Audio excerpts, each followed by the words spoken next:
शाळेत मैत्रिणींनो बऱ्या आहात ना मुलींनो मैत्रिणींनो नवरात्रीच्या तुम्हाला खूप खूप शुभेच्छा माझ्याकडून. जेवढं मला जमेल तेवढं मी तुम्हाला दाखवेन. तर शेअर करा, कमेंट करा, सबस्क्राईब करा. बाय. शाळेत मैत्रिणींनो बऱ्या आहात ना मुलींनो मैत्रिणींनो नवरात्रीच्या तुम्हाला खूप खूप शुभेच्छा माझ्याकडून. आणि चला आपण साधी सोपी रेसिपी बघूया. उपवासाचं काय जास्त ते वडे वगैरे ते एकच खावत पण नाही आहे हो ना. तर आपण साधी सुधी करूया रेसिपी. तर सर्वप्रथम मी तेल तापवायला घेतले. हा वरीचा भात आहे, वरीचा भात, तिखट वरीचा भात. म्हणजे आपण तिखट वरीच्या भाताची खिचडी करूया, खिचडीच म्हणूया त्याला. ओके, बघा थोडं मी जिरा घातलं आहे त्यात फोडणीला.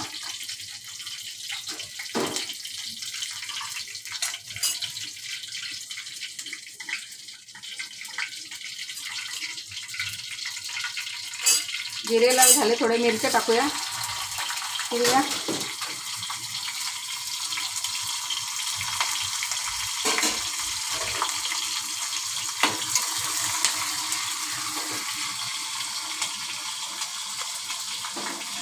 एक बटाटा मी सोलून बारीक काप करून घेतलेले, बटाटा पण त्यात घालूया.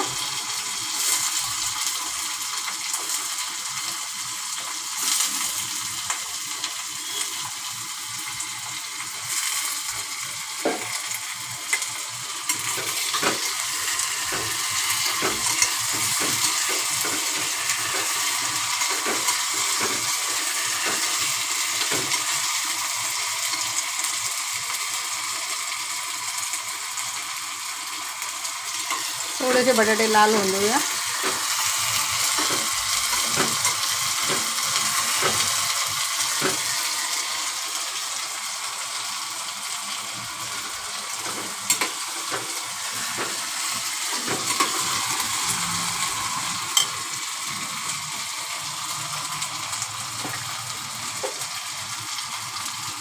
उपवासाचं मीठ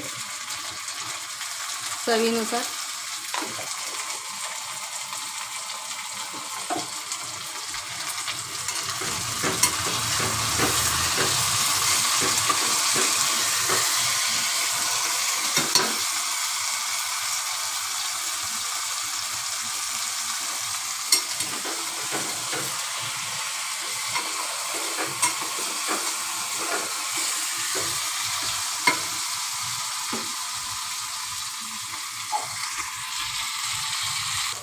बघू शकता बटाटे आपले जरा लाल चांगले छान हे परतून घेतलेत मी. त्याच्यामध्ये मिरच्या आणि बटाटे.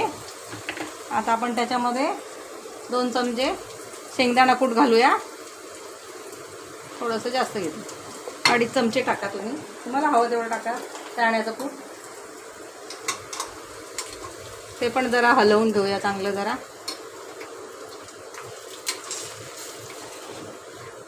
बघा असं मिश्रण करून घ्यायचं.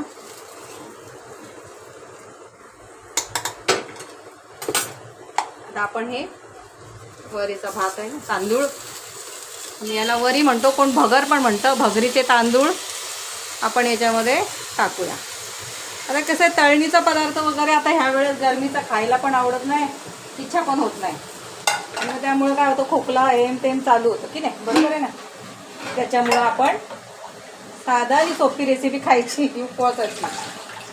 मला हवं असले तर तुम्ही खाऊ शकता, पण मला जास्त आवडत नाही तळणीचं.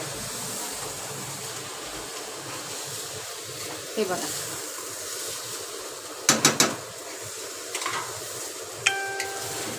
हे तांदूळ पण जरा थोडे परतून घ्यायचे, जेणेकरून त्याला चव जास्त येतं आणि छान खायला खरपूस लागतो तो भात, वरीचा भात.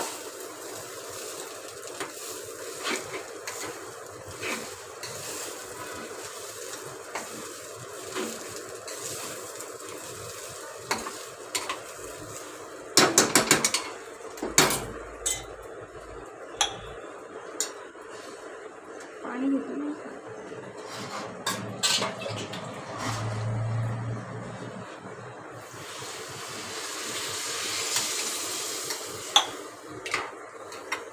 मग 5 ते 7 मिनिटांमध्ये भात आपला तयार होईल.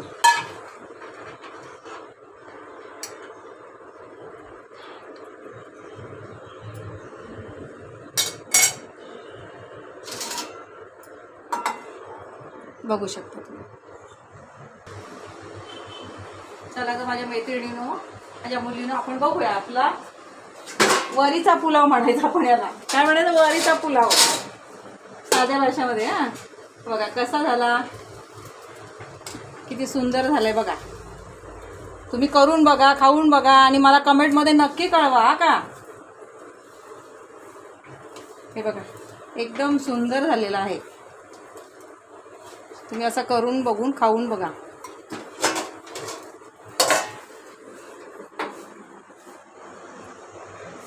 कसा वाटला तुम्हाला माझा भात. आणि ज्या कोणी माझ्या आत्ताच्या नवीन मुली किंवा नवीन माझ्या मैत्रिणी माझा व्हिडिओ बघत असत त्यांना मी परत सांगते की तुम्हाला नवरात्रीच्या खूप खूप माझ्याकडून शुभेच्छा. आणि माझी रेसिपी तुम्ही बघत जा, कमेंट करा, शेअर करा. मला कसं कळेल मला की माझी रेसिपी तुम्ही बघताय आणि आवडलं की नाही. नाही आवडली तरी सांगा, आवडलं तरी सांगा, म्हणजे मलाही थोडा उत्साह होईल की नाही बाबा आता माझे व्हिडिओ आवडतात सगळ्यांना, माझी रेसिपी आवडते. मग मी आणखीन तुम्हाला जेवढं मला जमेल तेवढं मी तुम्हाला दाखवेल. तर शेअर करा, कमेंट करा, सबस्क्राईब करा. बाय.